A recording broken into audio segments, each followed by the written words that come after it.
காடு, மலை சார்ந்த சூழல் இதமா இருக்குல்ல. இந்த இதமான சூழ்நிலைக்கு காரணம் சுத்தமான காற்று. இந்த சுத்தமான காற்று வேணும் அப்படின்னா இன்னைக்கு நாம மலை காடுகளுக்கு வர வேண்டியிருக்கு. அந்த அளவுக்கு நகர்ப்புறங்கள் மாசுபட்டு போயிருக்கு. இந்த மாசுபட்ட சூழலை மாத்தணும் அப்படின்னா மூங்கில் மரங்களை வளர்க்கணும் அப்படின்னு ஆய்வாளர்களும் விஞ்ஞானிகளும் சொல்றாங்க. ஏன் மூங்கில் மரங்களை வளர்க்கணும்?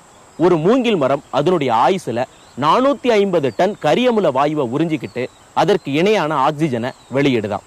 ஒரு மனிதனுக்கு ஒரு நாளைக்கு 800 கிராம் அளவிற்கு ஆக்சிஜன் தேவைப்படுது. ஒரு நாளைக்கு ஒரு மூங்கில் மரம் 850 கிராம் ஆக்சிஜனை வெளியிடுதான். இதனால தான் மூங்கில் மரங்களை வளர்க்கணும் அப்படின்னு சொல்றாங்க. மூங்கில் மரங்கள் சுத்தமான காற்றை மட்டும் நமக்கு தரதில்லை, நாம சாப்பிட்றதுக்கான அற்புதமான ஒரு உணவையும் கொடுக்குது. அந்த உணவு மூங்கில் அரிசி. அதை பத்தி தான் நாம இன்னைக்கு பார்க்க போறோம். பார்க்கலாமா?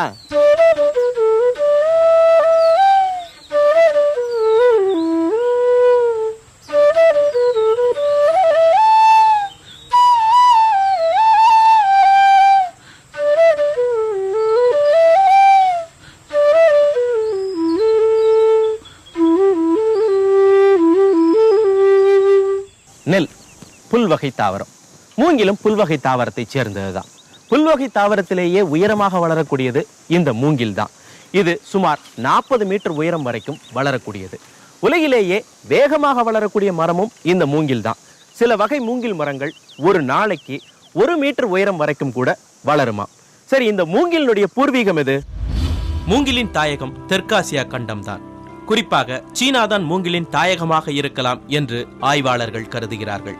இன்றைய சீனாவின் ஜெய்ஜியாங் மாநிலத்தின் ஹெமுடு என்ற இடத்தில் நடந்த அகழ்வாராய்ச்சியில் சுமார் 7000 ஆண்டுகளுக்கு முற்பட்ட மிக பழமையான மூங்கில் பொருட்கள் கண்டெடுக்கப்பட்டுள்ளன. பண்டைய சீனர்களின் மிக முக்கியமான வீடு கட்டும் பொருளாகவும் வில், அம்பு போன்ற ஆயுதங்கள் தயாரிப்பதற்கும் பாத்திரங்கள் தயாரிப்பதற்கும் மூங்கில் பயன்பட்டிருக்கிறது. சீனர்கள் காகிதத்தை கண்டறியும் முன் பட்டு துணியிலும் மூங்கிலிலும் தான் எழுதியுள்ளார்கள். சீனர்களின் கலாச்சாரம் பரவ மூங்கில் சுவடிகளே மிக முக்கிய காரணமாக இருந்துள்ளது. பண்டைய சீன மருத்துவத்தில் மூங்கில் மரத்தின் பல்வேறு பாகங்கள் பல்வேறு நோய்களுக்கு மருந்தாக பயன்படுத்தப்பட்டுள்ளது. மூங்கில்களின் தேசம் என்பது சீனாவின் சிறப்பு பெயர். மூங்கில் மித வெப்பமண்டல தாவரம். இது கடல் மட்டத்திலிருந்து 4000 அடி உயரத்துல நன்றாக செழித்து வளரும். அதனால தான் மலைப்பகுதிகளிலும் மலைச்சரிவுகளிலும் இது நன்றாக வளருது. இந்த மூங்கில்ல இன்னைக்கு 1000க்கும் மேற்பட்ட சிற்றினங்கள் இருக்குதான். இன்னைக்கு உலகத்துல 1200 வகையான மூங்கில்கள் பயிரிடப்படுதான். சரி, இந்த மூங்கில் அரிசி எப்படி உருவாகுது? மூங்கில் மரம் சுமார் 40 ஆண்டுகள் வாழக்கூடியது. தன் வாழ்நாளின் முடிவில் மூங்கில் மரம் பூ பூக்கும். அதிலிருந்துதான் மூங்கில் அரிசி உருவாகும். காற்றில் மூங்கில் அரிசி அம்மூங்கில் மரத்தை சுற்றி சிதறி கிடக்கும். அதை சேகரித்து நம் மக்கள் உணவுக்காக பயன்படுத்திக் கொள்கிறார்கள். மூங்கில் அரிசி என்ற அற்புதமான உணவுப் பொருளை கொடுத்துவிட்டு 40வது ஆண்டில் ஒரு மூங்கில் மரம் தன்னை மாய்த்துக் கொள்கிறது. கிமு 4ஆம் நூற்றாண்டை சேர்ந்ததாக கருதப்படும் சமஸ்கிருத நூலான அபஸ்தம்பாவில மூங்கில் அரிசி குறிப்பிடப்பட்டிருக்கு. 17ஆம் நூற்றாண்டில் காலடியை ஆண்ட அரசர் பசவராஜா அவர் எழுதிய சிவதாட்டவ ரத்னாகரா அப்படிங்கக்கூடிய நூல்ல மூங்கில் குருத்துக்கள் சமைப்பதற்கு எப்படி தயார்படுத்தப்பட்டன அப்படிங்கக்கூடிய குறிப்புகள் இருக்கு.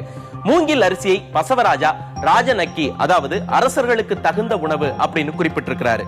கர்நாடகாவின் குடகு பகுதியில் மூங்கில் குருத்துக்கள் கொண்டு செய்யப்படும் பைம்பிளி அப்படிங்கக்கூடிய பாரம்பரிய உணவு பல நூற்றாண்டுகளாக புழக்கத்துல இருக்கு. மூங்கில் இலைகள் உணவாக உட்கொள்ளப்பட்டதாக ராமாயணம் சொல்லுது. சமணத்துறவிகள் உண்ண அனுமதிக்கப்பட்ட பொருளாகவும் மூங்கில் இலைகள் இருந்திருக்கு. என்னோட இருக்கிறது ஒசூரை சேர்ந்த திருமதி சுமதி அவர்கள். வணக்கம்மா. வணக்கம் சார். என்னம்மா பண்ண போறீங்க? மூங்கில் அரிசி கஞ்சி செய்ய போறேன் சார். மூங்கில் அரிசி கஞ்சி இல்லையா? இதுக்கு தேவையானது என்னெல்லாமா? மூங்கில் அரிசி மாவு, தேவையான அளவு உப்பு, தண்ணீர், 3 தான் தேவை இல்லையா? இப்ப மூங்கில் அரிசி மாவு இருக்கு இல்லையா, அது எப்படி தயார் பண்ணுவீங்கம்மா? நைட்டே ஊற வச்சிடுவேன் சார். மூங்கில் அரிசி நைட்டே ஊற வச்சுட்டு காலையில வடிகட்டிடுவேன். வடிகட்டி அது அந்த அரிசி எடுத்து மிக்சியில் அரைச்சிட்டுங்களா மாவு ரெடி ஆயிடும். ஓகே, இது பரபரன்னு தான் இருக்கணும் இல்லையா? ஆமா சார், பரபர. நமக்கு சலிக்க தேவையில்லை. அப்படியே கஞ்சியா செய்யலாம். சரி, எங்களுக்காக இப்போ மூங்கில் அரிசி கஞ்சி செய்றீங்களா? செய்யறேன் சார். ஓகே. முதல்ல என்னம்மா? முதல்ல 3 கப் தண்ணி.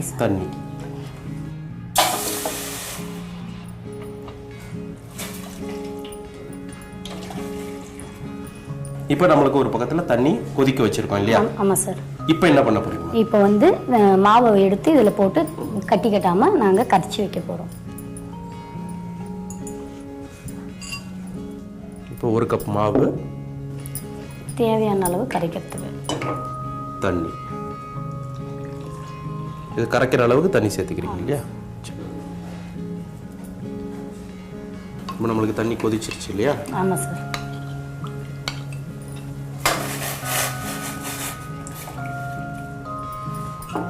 இப்போ என்ன கஞ்சி ரெடி ஆகிறதுக்கு எவ்வளோ நேரம் இருக்குமா? பாதிப்பெல்லாம் முடிஞ்சது சார். இப்போ தேவையான அளவு உப்பு போட்டு இன்னொரு 2 மினிட்ஸ்ல கஞ்சி இறக்கி வச்சிருக்கோம். ஓகே. இப்போ உப்பு சேர்த்துக்கணும் இல்லையா? தேவையான அளவு உப்பு. சரி.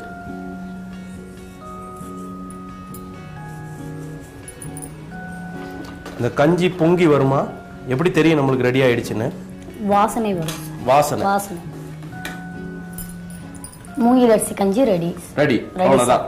அடுப்பு நிறுத்திடலாமா? நிறுத்திடலாம் சார். ஓகே. மூங்கில் அரிசி கஞ்சி சுட சுட ரெடியா இருக்கு. டேஸ்ட் பார்க்குறேன். மூங்கில் அரிசி கஞ்சி முத்தாய்ப்பு.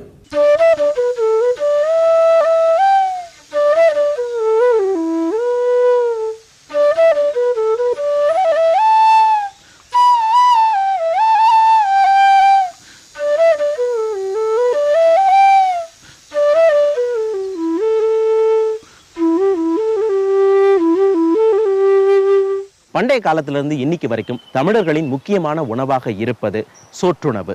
மருது நிலத்து மக்களினுடைய முக்கியமான உணவாக இருந்தது நெல் அரிசிச்சோறு. அதே போல குறிஞ்சி நில மக்களுக்கு மூங்கில் அரிசிச்சோறு. மலையும் மழையும் நிறைந்த பகுதிகளில் மூங்கில் காடுகள் செழித்து வளர்ந்தது. மூங்கில் அரிசியும் அவங்களுக்கு தாராளமாக கிடைச்சது. அதனால தான் குறிஞ்சி நில மக்களினுடைய முக்கியமான உணவாக மூங்கில் அரிசி மாறியது. இந்த மூங்கில் அரிசி எப்படி தமிழர்களின் வாழ்வோடும் உணர்வோடும் கலந்திருந்தது அப்படிங்கிறத சங்க பாடல்கள் மூலமாக நாம தெரிஞ்சுக்க முடியுது. இன்புளிக் கலந்து மாமோராக கழைவளர் நெல்லின் அரியுலை ஊழ்த்து வழையமை சாரல் கமழ்துழைக நறுமலர் அணிந்த நாரிரு முச்சிக் குரமகள் ஆக்கிய வாலவிழ் வல்சி. இது மலைபடுகடாமின் பாடல் வரிகள். இதன் பொருள், மூங்கில் நெல்லின் அரிசியோடு மோரை நீராக பெய்து புளி கலந்து சமைத்த சோற்றினை பலவிதமான இறைச்சி உணவோடு நறுமலர் சூடிய குரமகள் விருந்தினர்களுக்கு பரிமாறினாள் அப்படிங்கிறது தான். அமை, அரி, ஆம்பல், ஊந்தூள், ஓங்கல், கண், கணை, கழை, காம்பு, சீசகம், சந்தி, தட்டை, திகிரி, துணை, நேமி, பனை, பாதிரி, புறாக்காள், முடங்கல், முளை, வஞ்சம், வரை, விண்டு, வெதிர், வேரல், வெய், வேல், வேணு, வேழம் இதெல்லாம் மூங்கிலின் பல்வேறு தமிழ் பெயர்கள். இதுல அரி என்பது மூங்கில் அரிசியை குறிப்பது, வெதிர் என்பது பெருமூங்கிலையும், வேரல் என்பது சிறு மூங்கிலையும் குறிப்பது, ஊந்தூள் என்பது மூங்கில் மலரை குறிப்பது. கபிலர் வகைப்படுத்திய சங்ககால மலர்களில் இந்த மூங்கில் மலரும் இடம்பெற்றுள்ளது. என்னோட இருக்கிறது திருமதி பானுப்பிரியா லோகேஷ் அவர்கள். வணக்கம். என்னம்மா பண்ண போறோம்? மூங்கில் அரிசி பாயசம் பண்ண. மூங்கில் அரிசி பாயாசம். இது செய்யறதுக்கு தேவையான பொருட்கள் என்னெல்லாம்? மூங்கில் அரிசி, நாட்டு சர்க்கரை, நெய், முந்திரி, திராட்சை, ஏலக்காய், தண்ணீர். இப்போ நம்ம மூங்கில் அரிசியை என்ன பண்ணி வச்சிருக்கிறோம்? மூங்கில் அரிசியை நைட்டு ஊற வச்சுக்கணும். ஏன்னா அது ரொம்ப ஹார்டா இருக்கனால சீக்கிரம் இதாகாது. ஸோ அதனால நம்ம ஊற வச்சு எடுத்துக்கிட்டோம். அதுக்கப்புறம் என்ன பண்ணணும்? அந்த தண்ணி எல்லாம் இருத்துட்டு மிக்சியில போட்டு மையா அரைச்சிக்கணும். அதை வேக வைக்கணும். எவ்வளவு நேரம் வேக வைக்கணும்? 1 hour வேக வைக்கணும். 1 hour வேக வைக்கணும். சாதாரண பாத்திரமா இருந்தா 1 hour. ஓகே. அதுக்கு எவ்வளவு தண்ணி சேர்க்கணும் நம்ம வேக வைக்கணும்? இப்போ நம்ம எவ்வளவு கப் எவ்வளவு அளவு அதை எடுத்துருக்கோமோ அதை விட 3 மடங்கு தண்ணி ஊற்றணும். இப்போ குக்கரா இருந்ததுன்னா 8 விசில் எடுத்துடலாம். அதே மாதிரி தான் தண்ணி அளவு. ஓகே. தண்ணி அளவு வச்சு 8 விசில் வரைக்கும் வச்சு நம்ம எடுக்கணும். ஓகே. இப்போ நீங்க அப்படிதான் ரெடி பண்ணி வச்சிருக்கீங்க இல்லையா? இப்போ எங்களுக்காக நீங்க இந்த பாயசத்தை செஞ்சு காமிச்சிடுறீங்களா? ஓகேம்மா.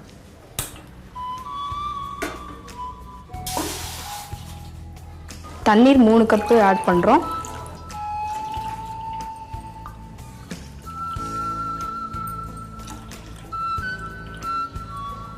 இது கொதிச்சு வந்த உடனே என்னமா சேர்க்கணும்? ஊற வச்சு வேக வச்சிருக்க கூழ நம்ம ஆட் பண்ண போறோம். மூங்கில் அரிசி கூழ நம்ம ஆட் பண்ண போறோம். அது 1 கப் இருந்ததுன்னா அதுக்கு 3 கப் தண்ணி இப்ப நம்ம வச்சிருக்கோம் இல்லையா? சரி. இப்போ நம்மளுக்கு தண்ணி கொதிச்சு வந்துருச்சு இல்லையா? இப்போ ஊற வச்சு வேக வச்சிருக்க கூழ நம்ம இதுல ஊத்துறோம்.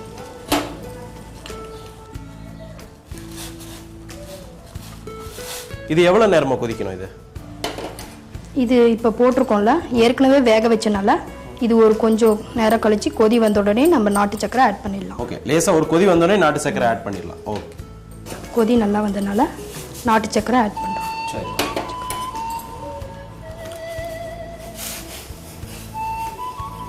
இப்போ நம்ம வந்து மூங்கில் அரிசி கூழ் 1 கப் எடுத்தோம்னா அதுக்கு வந்து நாட்டு சக்கரை வந்து அதே அளவு எடுத்துக்கலாம். ஆமா. இந்த நாட்டு சக்கரை இது எல்லாமே சேர்ந்து வரணும் இல்லையா? கொஞ்சம் திக் ஆகணும். இரும்புலி துறந்த ஏற்றுமான் முனங்கள் நெறிசெல்வம் பலர் உவந்தனர் ஆங்கன் ஒலிகழை நெல்லின் அரிசியோடாரங்க ஆணிலை பள்ள அலைவைதட்ட வானினம் உருக்கிய வா அல் வெண்சோறு புகரை தேக்கின் அகலிலை மாந்து. இது அகநானூற்றின் காரிக்கண்ணனார் எழுதிய பாடலின் வரிகள். ஆண் மானினை பெரும்புலி ஒன்று கொன்று தின்றது. அதன் எஞ்சிய இறைச்சி பாறையில் காய்ந்து கிடந்தது. பாலை நிலத்தின் வழியாக சென்ற மக்கள் அந்த இறைச்சியை கண்டு மகிழ்ந்து அதோடு மூங்கில் நெல்லின் அரிசியையும் தயிரையும் சேர்த்து வெண்சோறாக்கி அதை தேக்கின் இலையில் வைத்து உண்டார்கள். ஆக குறிஞ்சி நிலத்து மூங்கில் அரிசியை பாலை நிலத்தின் மக்கள் உண்டு களிக்கும் காட்சியை இந்த சங்க பாடலின் வரிகள் நமக்கு விளக்குது. கொதிச்சு வந்துருச்சு. இப்போ நம்ம ஏலக்காய் சேர்த்துக்கலாம். இப்போ ஏலக்காய் சேர்க்க போறோம் இல்லையா? ஏலக்காவை இடிச்சு வச்சிருக்கோம்.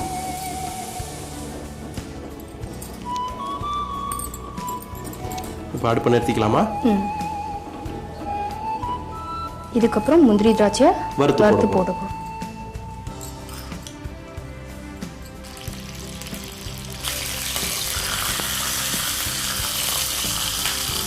இதில் சேர்த்துடலாம்.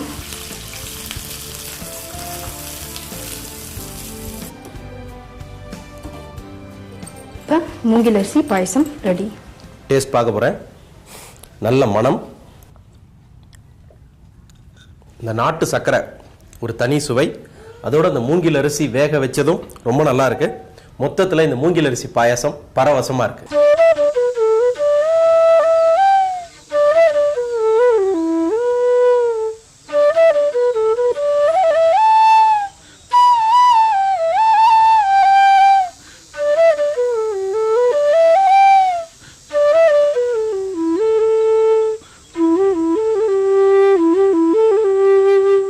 மூங்கில் அரிசி முழு கோதுமை தானியத்தை போல இருக்கும். இதை சமைச்சு சாப்பிட்டோம்னா யானைகளை போன்ற தோல் வலிமைகள் நமக்கு கிடைக்கும். அது மட்டும் இல்லாம கொடிய நோய்கள் தாக்காது, உடம்பு வஜ்ரம் போல இருக்கும். அதனாலதான் அந்த காலத்துல முனிவர்களும் சித்தர்களும் இந்த மூங்கில் அரிசியை நிறையவே சாப்பிட்டிருக்காங்க. அவங்க நீண்ட நாட்கள் தவம் செய்வதற்கும் இது உடல் வலிமையை கொடுத்திருக்குது. உதிர பித்தம் தீர்க்கும், ஓங்கு சுரத்திற்கும், அதிரவரு கண்ணோயதற்கும் புதிதாய் கஞ்சி செய்யலாகும் கருதி சிற்றுண்டியும் மாஞ்செஞ்சிலம்பர் மூங்கில் அரிசி. இது அகத்தியர் குணபாடத்தின் வரிகள். மூங்கில் அரிசியானது ரத்தத்தை சுத்திகரிக்கும், உடலுக்கு புத்துணர்வை கொடுக்கும், கண் நோய்களை கட்டுப்படுத்தும், நோய் எதிர்ப்பு சக்தியை அதிகரிக்கும் அப்படிங்கிறதுதான் இந்த பாடலினுடைய பொருள். நார்ச்சத்து மிக்க மூங்கில் அரிசி நீரிழிவு நோயை கட்டுப்படுத்தும், நரம்பு தளர்ச்சியை சீர் செய்யும், எலும்பை உறுதியாக்கும், குறிப்பாக ஆண்மையை அதிகரிக்கும். பெண்களுக்கான மாதவிடாய் கால பிரச்சனைகளை தீர்க்க மூங்கில் குருத்தை முறையாக உணவில் சேர்த்து வந்தால் போதும். இது அதிக இரத்தப்போக்கை கட்டுப்படுத்தும், சுகப்பிரசவத்தையும் எளிதாக்கும். இது மூங்கில் நமக்கு தரக்கூடிய நன்மைகள். என்னோட இருக்கிறது திருமதி சூரியமாலா அவர்கள். வணக்கம்மா. வணக்கம். என்னம்மா பண்ண போறீங்க? மூங்கில் அரிசி பணியாரம். மூங்கில் அரிசி பணியாரம் பண்றதுக்கு என்னெல்லாம் பொருட்கள் தேவை?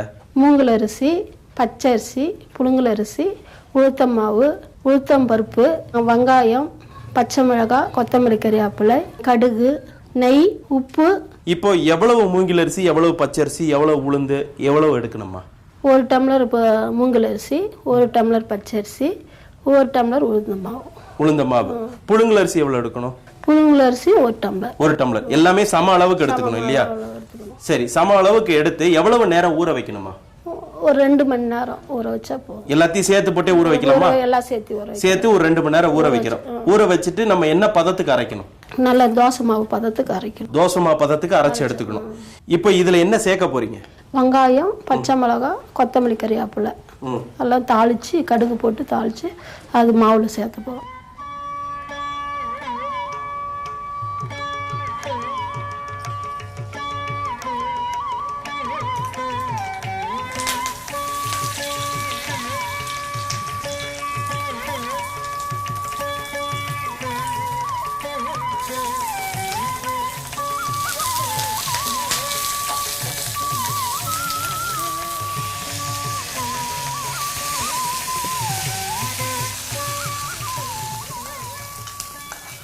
பாரி வள்ளல் ஆட்சி செய்த பகுதி பிரான் மலைப்பகுதி.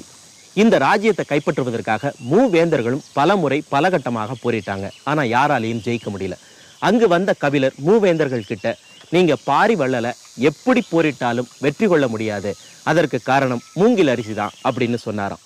பிரான்மலை பகுதிகளில் மூங்கில் மரங்கள் நிறையவே இருக்கு. அந்த மக்களுக்கு உணவு பஞ்சமே வராது. அவங்க மூங்கில் அரிசியை சாப்பிட்றதுனால உடல் திரட்சியாக இருக்காங்க.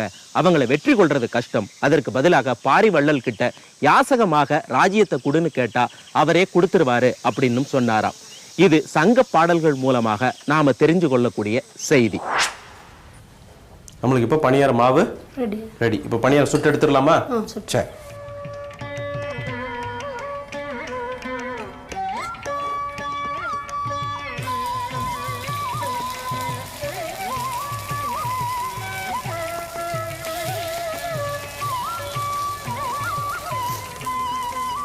இதுக்கு மேல கொஞ்சம் கொஞ்சம் நெய் சேர்க்கிறீங்க.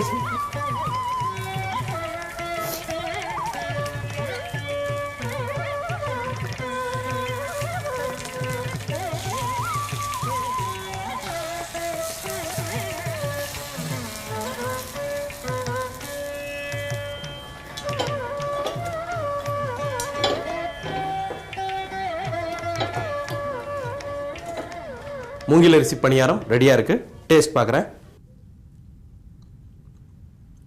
பக்காவா இருக்கு. ஆல் போல் தழைத்து அருகு போல் வேரோடி மூங்கில் போல் சுற்றம் முடியாமல் வாழ்க அப்படின்னு மணமக்களை வாழ்த்துவோம். அதுதான் நம்முடைய மரபு. ஏன் சுற்றம் முடியாமல் மூங்கில் போல் வாழ்க அப்படின்னு வாழ்த்துறோம்? மூங்கிலானது தொடர்ந்து வேரிலிருந்து கன்றாக தோன்றி வளர்ந்து பல தலைமுறை மூங்கில்களும் ஒரே புதராக காட்சி அளிக்கும். அதே மாதிரி குடும்பமும் பிரியாமல் தழைத்து ஒன்றாக வாழணும் அப்படிங்கிறதுக்காகத்தான் இப்படி வாழ்த்துறோம். திருமணத்திற்கான பந்தல்கால் நடும் போதும் மூங்கில் பந்தல்கால் நடுறதும் இதனாலதான். மூங்கில் பந்தல்கால் நட்ட பிறகே மற்ற வேலைகளை செய்யறதும் நம்மளுடைய வழக்கமாக இருக்கு. இப்படி தமிழர்களின் வாழ்வோடும் உணர்வோடும் இந்த மூங்கில் கலந்திருக்கு. மீண்டும் மற்றொரு கொஞ்சம் சோறு கொஞ்சம் வரலாறு நிகழ்ச்சியில் வேறொரு உணவின் வரலாறு பார்க்கலாம், பேசலாம், சுவைக்கலாம். மீண்டும் சந்திப்போம். பாய்.